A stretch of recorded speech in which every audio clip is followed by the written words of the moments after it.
Welcome to Film on Tape, a free audio library for creatives in film and television. My name is Misha Calvert, and I've worked as an actor, writer, director, and producer for many decades. I had so many questions when I was first getting started in New York, and I just wanted fast, free answers. That is what this library is for. The work that you do as a creative is so important. I really hope that this library is going to help get your work out there. Film on Tape is sponsored by Vermilion, a coaching and educational company for creatives. You can learn more at clubvermilion.com.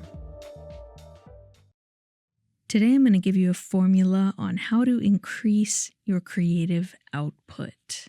I know a lot of folks are struggling to move forward right now, in particular, with the creative works that they have, the projects that they have going. And I'm hoping that this structure is going to help. Now, I didn't come up with the terminology that I'm going to use, math and poetry. That's something that came from my writing mentor, John Shear, who's an amazing teacher who's still teaching in New York, acting and writing. So I'm going to borrow from him, but I did expand upon it in a way that I think is really cool and useful, and I hope that you feel the same. So I'm going to share with you some thoughts around this math versus poetry concept and the polarity that it presents to the artistic process. So we're all mathematicians and we're all poets. And what I mean by that is we have a combination of structured thinking and unstructured thinking. So this can go by many names: math, poetry, business, art, emotion, logic, or logic, emotion.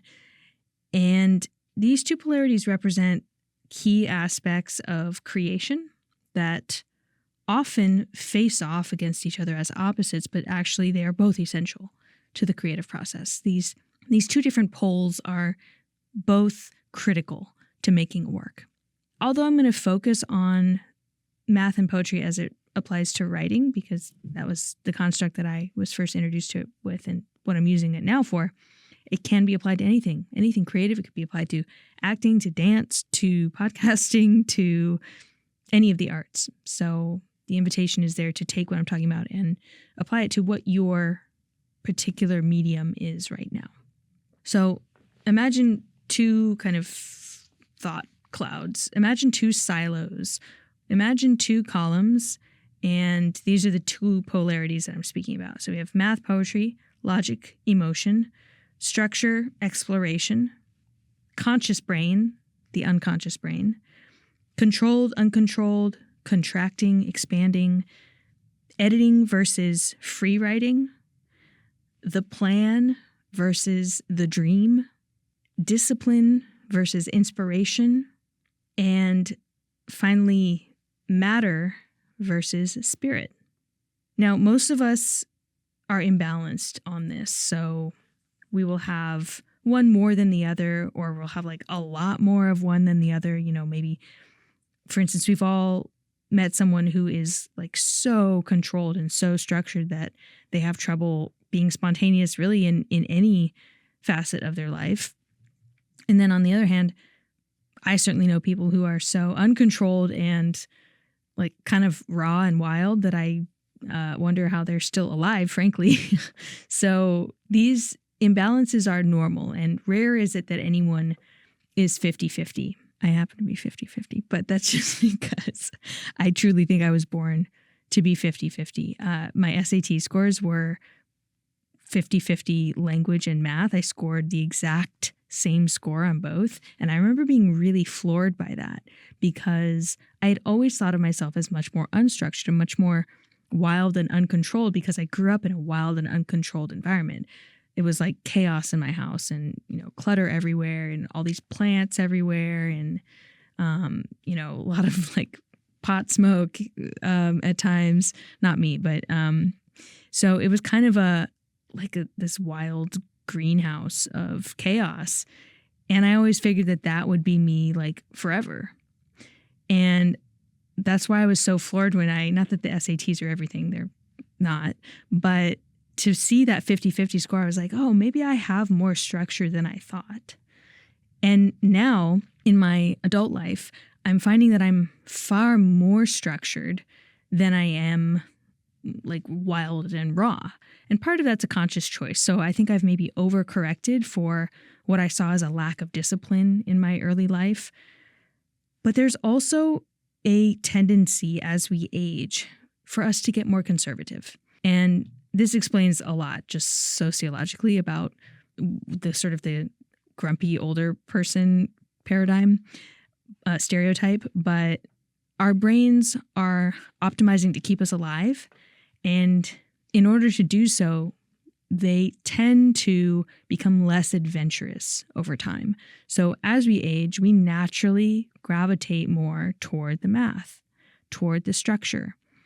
And this is evidenced by the NASA study that I reference. Like, I feel like every time I podcast, I talk about this study of these 1,600 kids who were creative geniuses when they were 5 years old. And by the time they were 35 years old, almost none of them had that same level of creativity. So whether it's social influence or just the natural biological predisposition of our brain to become more math and less poetry, if you want to stay in the poetry and in the sort of raw creative expression, you do, I find, have to work for it. You have to reach for it and cultivate it in your life. So we're going to talk about both columns, however. We're going to talk about the structure and the unstructured today.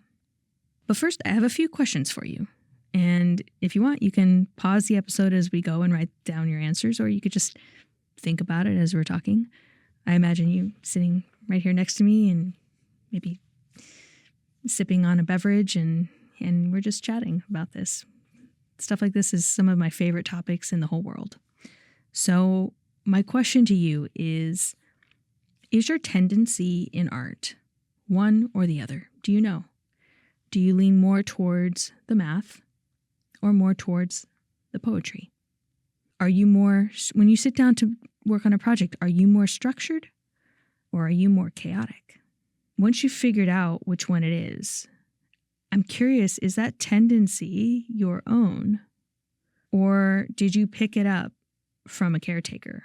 Like for me, I had wild, raw creativity, and I picked up a lot of that from my parents. What is your authentic expression like on these two polar ends? So there's what you exhibit now, what you picked up from your caretakers, and then there's what maybe you were born with, like the original kind of balance of these two. Do you know your authentic balance in your art? And finally, okay, where would you like to be with these two different categories? Do you want to be more structured? Do you want to be more poetic and more raw in your creative expression? So feel free to write down your responses if you want to pause the episode, or go along with me to this next section, which is how to create more of that poetry. All right, so how to create more poetry in your writing. I'm going to give you some tools to increase the raw creativity in your work. And it is really important for you to experiment with this process and not view it as results driven. There are no wrong answers for this particular side of things. There's no way to fail. You just have to be curious and play and not worry about results. Like when you were a kid playing in the dirt, was there ever a wrong way to play? I mean, maybe like beating your sibling over the head, but other than that, was there a way to like play in the dirt badly? Like, no, you're a kid, you're playing. The point is you're using your imagination and experimenting. So step one is to let your subconscious take over. And what I mean by that is allow your subconscious to take the wheel on creative subjects. And there's a couple of really concrete ways that you can do that. Your subconscious brain is far more powerful than your conscious brain. I throw out the stat of conscious brain processes 134 megabytes of data per second. Subconscious can process up to 11 million megabytes of data per second. So it's like the difference between a drop of water and a bathtub full of water. Like there's no comparison. So couple things you can do to activate your subconscious. You can ask it a question right before you go to bed, and then allow your sleep and your dreams to guide you and show you an answer. Because your subconscious comes forward from the time you start to get sleepy, your brain waves change and you enter a different state of brain. So when you're sleeping as well, with REM sleep and all the stages of sleep relief. So let your subconscious answer questions that your conscious brain can't answer. The second way to increase your subconscious power is to allow yourself to muse in the shower, in the bath, while driving, while cleaning. Basically, you enter a soft trance state when you're in those liminal spaces where you're kind of doing something on autopilot, but not really focusing too much on it. That part that is not focusing on it is going to be able to think about creative projects. Like, I know for me, the shower is one of the places where I get the best ideas. Something about the hypnotic water on my body, and it's like drowning out the noise, and I feel completely alone, and I can focus. And, but in a really soft way, like it's like going into another dimension almost. So those are the two ways to increase your subconscious. I am so excited to tell you that I'm launching a brand new slate of classes that are incredibly helpful on my website. Some of the classes include on-camera acting technique and how to self-produce your own film, actor self-care, which is something that nobody talks about, and how to write a feature film in 10 days, which I'm going to teach you how I did it and how you can do it too. And believe me when I say I poured my heart into these courses. Go to clubvermillion.com. I am so excited about this website. I can't wait to work with you. You can also, if you want to create more poetry, you can increase your inspiration. So fire up your inspiration by going visual. You can cut out pictures. You can make a Pinterest board. You can draw or paint the images that are coming to mind for this project. But the point is to get visual and let your imagination imagination take over. And that might show you some things about your project that your conscious brain isn't really even thinking about yet. You can also try jotting down the most sensorily alive parts of your project, whether it's a script or a character or a dance. You can write through the 5 senses. What do you see, hear, smell, taste, touch? That might awaken something that, again, is just pre-lingual, pre-math. The third way you can activate your poetry is by asking your body. This has been really, really helpful for me because I used to ignore my body completely, and then I realized my body kind of knows a lot about my projects that maybe my conscious brain doesn't. So you can put on a playlist that you create just for your project. This has literally changed my entire writing life. Take your time creating it. Put some effort into it. If you find the perfect songs for your film or your show, that playlist is really going to help you write it. And then try dancing to the playlist. Let your body teach you about the world and the characters, and just let your body do the talking. I did this with one of my weekly career groups the other night because a couple of the folks were experiencing the same blockage in their lives. And I just knew I felt that it needed to be a somatic solution. So I put on a song for them, escorted them into the other room, and I let them freaking rage. And they danced to these very activating, angry songs. And they both said that they had major breakthroughs after that experience. So if you feel like you're hitting a wall with trying to move forward, try dancing it out and see what your body has to tell you.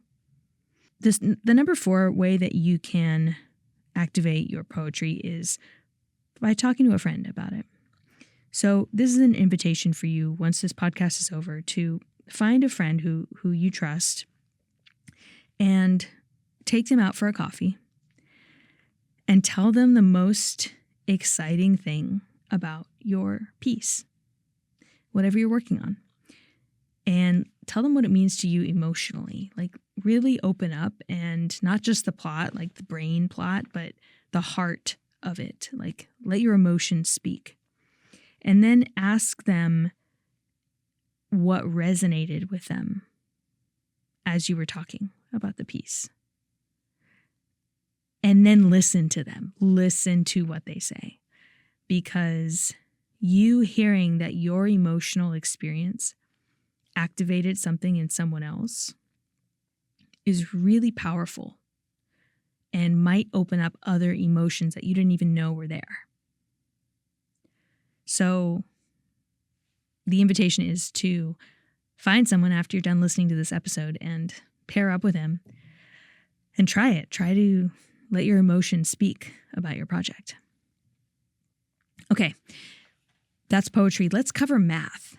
So for everyone who's like, oh, I have so many ideas, but I can't make it concrete, or I just don't have the discipline, or, you know, I don't have structure, I don't have form to my vision. Well, this part's for you. So this is not about expanding. It's not about becoming more wild and moving out with things. It's actually about moving in and refining and critical thinking, committing to the shape that your project wants to take. So this is often a simpler process than the moving out wild expansion, but it can take longer. It can take longer than the poetry, because sometimes it's just the whittling down of the sculpture, and that just takes a while, instead of the spontaneous, like, oh, I have the idea for the sculpture. The actual crafting of it takes a lot more time sometimes. So speaking about scripts, I'm going to give you I'm going to give you 7 steps for how to create structure with your script. And you should be able to borrow a good part of this for whatever your medium is, but this is for screenwriters. So number 1, you want to learn from tradition. A really great way to do this is watch 3 of your favorite films and then read the screenplay of those films. And you can do it in whatever order you like, but the key is to see how the screenplay was a blueprint for what ended up on screen, and you really learn, oh, that's how they represented that thing on the screen. Oh, that's what they said. That's how they wrote it. That's like the italics that they used or the spacing that they used. Got it. So let tradition teach you. And then you can also sign up for a screenwriting class. That's what I did. That's how I learned. I didn't go to film school. So I had to take these sort of adult education classes, you know, made for people who've already graduated. And those were great. John Shear has a really good one. Jacob Kruger has a really good one. I love his writing programs. And there's others out there. So sample. If you find someone you like, stick with them. Number 2, you want to start with a log line for your project. And the log line can and probably will change, but start with a log line. Number 3, create an outline. An outline is the whole movie or pilot, just with little slug lines or, you know, scene descriptions of what happens next, what happens next, what happens next. And then write a treatment. And often writers will do all 3 of these things before they've ever written a single page of script. Why? Because it really helps you understand what you're writing, so that when you do sit down to actually create pages, you can rip through them, because it's mostly just dialogue at that point, and it's really fun. It's really fun once you know what happens and in what order and why. Writing the pages is like the easiest part. So you can kind of alternate amongst logline, outline, treatment, logline, outline, treatment, like bounce around and work on whichever one you want to, or one's going to inform the other, you know. Another thing you can do is build the pitch deck. And the reason that that is so important is because if you're creating a pitch deck and it's image heavy, you're already going to be understanding what is the visual language of this piece. Films speak in images for the most part, TV to a certain extent, but you want to understand, okay, cinematically, what is the world that I'm building? And how can I start to take my words and turn them into a visual experience in the mind's eye of the reader? The deck is also going to help you to understand the movie's marketing, which, let's face it, if you can't market your movie, how satisfying is it really? If nobody sees it. Yeah, you've made a movie, but the whole point is that you want people to see it, right? It's not just for you to watch alone in your room. So marketing is really, really important for a film. Understanding, as John would say, the trailer of the film before you have written it. And a lot of that can be accomplished by creating the pitch deck and having the pitch deck really, really hit. So again, you can work on all this stuff before you write any pages: logline, outline, treatment, pitch deck. Or you can start the pages. I did this recently with a feature film that I'm writing right now, where I'm on the 4th draft. So I would always write an outline first, and then I would churn out the draft. Took me about a month per draft, full feature-length film. And now I've written an outline, and I felt that the outline was going to change once I started writing pages. So I actually abandoned the outline, and I wrote the first half of the script. Well, the first half of the script did follow the outline, but then once I got through it, I was like, the rest of this outline doesn't fit anymore. So now I'm kind of reworking the outline based on what I've already written, because you really can discover more about a character sometimes by getting into a scene and actually writing the dialogue. So this isn't a hard and fast way of doing things, and you're going to find the way that works for you. But if you're intimidated by the idea of writing a script, start with that logline, outline, treatment, and maybe even the pitch deck. Step 6 is to refine all of these things: logline, outline, treatment, deck. And step 7 is to take my How to Write a Feature Film in 10 Days class, which is in the portal for all Vermilion members. I'm very proud of the class, and it's totally possible to write a feature film in 10 days. I've done it several times. The first film I ever wrote got optioned, and that I wrote in 7 days. So if you're fired up and you have an idea of how to approach structure like this, it's in the bag. Okay, so that is most of what I wanted to talk about today. I think the important thing to leave you with is, if you're creating something new, the job is not to be good at whatever you're creating. Like if you're starting to move into a new medium, writing your first script or creating your first dance piece or a new genre of acting or whatever, if it's new for you, the assignment is not to be good. It's not it. You probably won't be good at it. Like that's normal. It would be abnormal for you to be good at something that you've never done before. That would be weird. And yet I constantly see artists putting that pressure on themselves of the first time that they do something, it has to be good. Like, no, where did that come from? The first time you walked, you fell like 5,000 times. The first time you rode a bicycle, the first time you went on a date. First time I went on a date, very bad at it. So don't expect yourself to be good at whatever you're doing. You just have to start and just get through it. Just finish one version of it. And then your job after you finish version 1 is to make version 2 just a little bit better. And then your job with version 3 is to make it just a little bit better than version 2. And if you have that kind of almost childlike exploratory mindset, the math and the poetry is going to flow. Just remember being a kid, playing out in the yard, and how naturally that creativity flowed. And there was structure when you needed it, and there was chaos when you needed that. So I really hope that that you can come back to the joy of creation with these formulas. And I would love to hear what you create on the other side. Thank you so much. I will see you next week. Thank you so much for listening to Film on Tape. If you like the way that I approach the industry, check out our other classes, consulting, and mentorship at clubvermilion.com. Vermilion is a home for artists and those looking to expand creatively. Whether you're an actor, a film professional, an entrepreneur, or a CEO, we'll help you find your voice and hone your skills to thrive in any market at any scale. You can schedule a free phone consultation at clubvermilion.com.